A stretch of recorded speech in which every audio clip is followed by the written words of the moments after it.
ஒரு அழகான பெரிய பணக்காரியான அதிக மதிப்புள்ள ஆடை அணிந்து ஆடம்பரத்தில் வாழும் ஒரு பெண் மனோதத்துவ மருத்துவரை காணச் சென்றாள். அவரிடம், என் வாழ்வு ஒரே வெறுமையாக இருக்கு.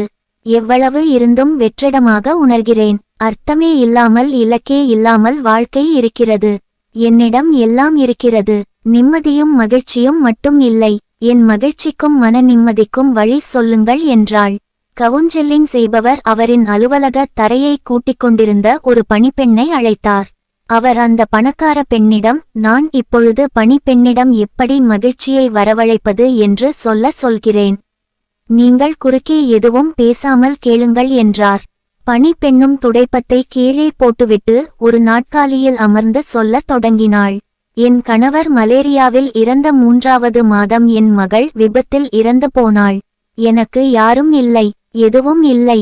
என்னால் உறங்க இயலவில்லை, சாப்பிட முடியவில்லை, யாரிடமும் சிரிக்க முடியவில்லை. என் வாழ்க்கையை முடித்துக் கொள்ளலாம் என நினைத்தேன். இப்படி இருக்கையில் ஒரு நாள் நான் வேலை முடிந்து வரும்பொழுது ஒரு பூனை என்னை பின்தொடர்ந்தது. வெளியே சூ என்று மழை பெய்து கொண்டு இருந்தது. எனக்கு பூனையை பார்க்க பாவமாக இருந்தது. அதை நான் என் வீட்டில் உள்ளே வரச் செய்தேன். மிகவும் சில்லென்றிருப்பதால் நான் அதற்கு குடிக்க கொஞ்சம் சூடான பால் வைத்தேன். அது அத்தனை பாலையும் குடித்துவிட்டு மியாவ் என்று என் கால்களை அழகாக வருடிக் கொடுத்தது. கடந்து போன 3 மாதத்தில் முதலாக என் முகத்தில் புன்னகை தவழ்ந்தது. நான் அப்பொழுது என்னையே கேள்வி கேட்டேன், ஒரு சிறு பூனைக்கு நான் செய்த ஒரு விடயம் என்னை சந்தோஷிக்கிறது எனில், ஏனிதை பலருக்கு செய்து நான் என் மனநிலையை மாற்றிக்கொள்ளக்கூடாது என யோசித்தேன்.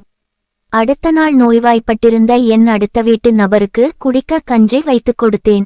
அவரடைந்த மகிழ்ச்சிக்கு அளவே இல்லை. அதை பார்த்து நான் மகிழ்ந்தேன். இப்படி ஒவ்வொரு நாளும் நான் பலருக்கு உதவி அவர்தம் மகிழ்ச்சியில் நானும் நிம்மதியுற்றேன். இன்று என்னை விட நிம்மதியாக உறங்கவும் உணவை ரசித்து உண்ணவும் யாரேனும் இருக்கிறார்களா என்பதே சந்தேகம். மகிழ்ச்சி என்பது அதை மற்றவர்க்கு கொடுப்பதில்தான் இருக்கிறது என்பதை கண்டு கொண்டேன். இதை கேட்ட அந்த பணக்கார பெண் ஓலமிட்டு கத்தி அழுதாள். அவளால் வாங்கக்கூடிய எல்லாம் இருந்தது, ஆனால் பணத்தால் வாங்க முடியாத விஷயம் அவளிடம் இல்லை. இப்பொழுது அவளுக்கு மன நிம்மதி மற்றும் மகிழ்ச்சிக்கான ஒளி பிறந்தது. நமது வாழ்க்கையின் அழகும் மகிழ்ச்சியும் நம்மால் அடுத்தவர் எவ்வளவு மகிழ்ச்சி அடைகின்றார்கள் என்பதிலேயே உள்ளது. நன்றி.